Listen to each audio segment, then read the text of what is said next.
Hi, everyone. Okay, so I want to tell you a little bit about what happened this week at the school board meeting here at UCPS, but then backtrack a little bit to what happened last month to give you some content about this month.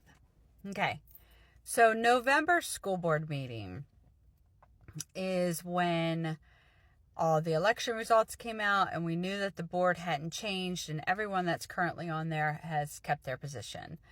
So towards the end of the meeting, Gary Sides, who is now a county commissioner, he's moved up, did a whole spiel about public education and funding and asking the school board to ask the county for more money starting when budgeting starts happening, and he's going to fight for public education. Thought that was really great. At the end of the meeting, we went up to Gary, congratulated him on moving up, and thanked him for his speech, and had a little conversation. And then Reagan was talking with Gary, and I went and spoke with Matt Helms, which is who I ran against.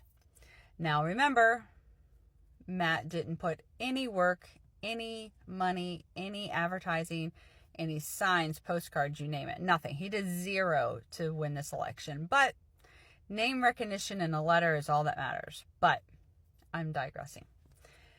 So I went and talked to Matt, shook his hand, congratulated him on his win, and I said to him that it would be really important and would go really far in the community if he actually reached out to the community, had rented a gym somewhere and had a forum, have meet and greets, actually talk to the community.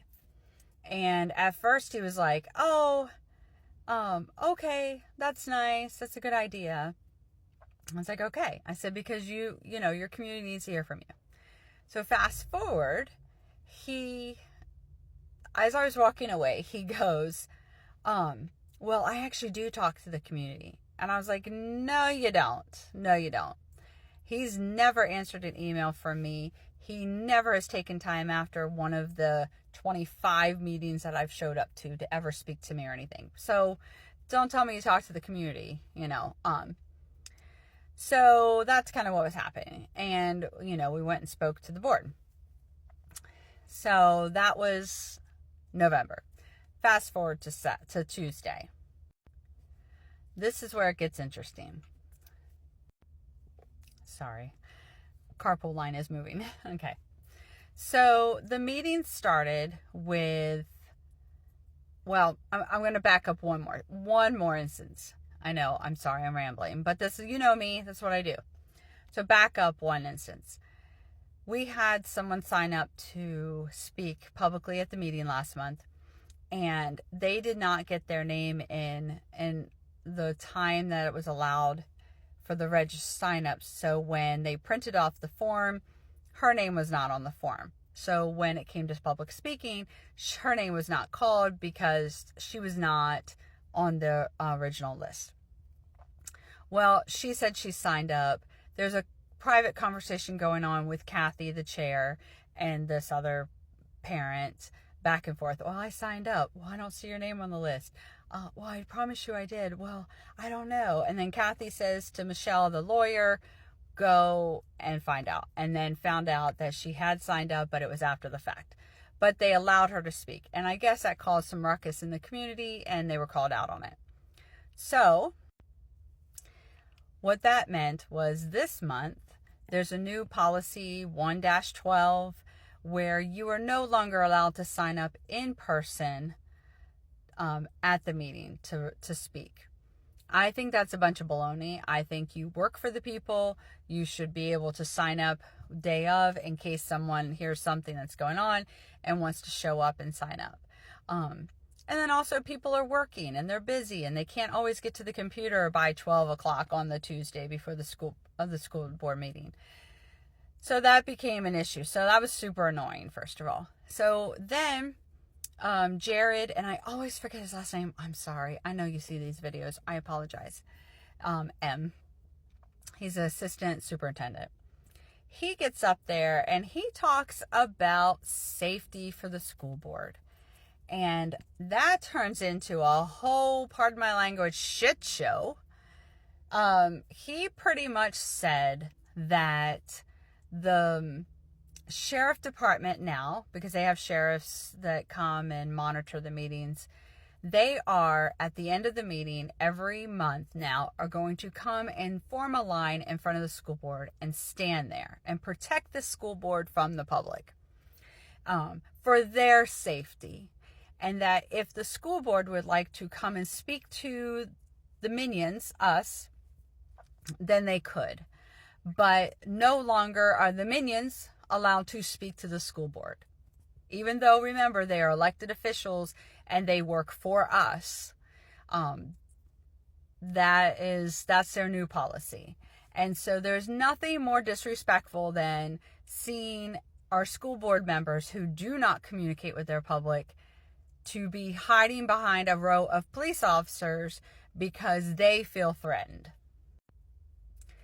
Now, I would add the school board meeting video on here, but that's another 3 minutes, and I'm already at 6 minutes, so I'm already going over. So come time for me to speak, I was fuming. Because never have I ever, and that is what I said in my speech, never have I ever been threatening to the school board, and never have I ever gone up to them and I feel that I have intimidated them or threatened them so much. So what I really think is what's happening is, one, they don't like to be confronted. They don't like to be held accountable. Surprising. But two, in the November meeting, the president of the local NAACP meeting spoke, Archie Hensley. He spoke. And respect comes when your leaders are respectful. And when he spoke, every one of the NAACP members stood up. And there were about 15 of us there. It was a pretty impressive stance. And when he spoke, we all stood up. So that is not being intimidating. That is being respectful. And that is a completely different ballgame. That is being respectful. That is being unified, and that is standing as one for our community. So do we believe that the reason why now they're having the police officers stand in front of the board is because they were intimidated by the NAACP? Do we think it was because they are no longer wanting to communicate with Reagan and I face to face because they don't have the cojones to actually communicate with us any other way?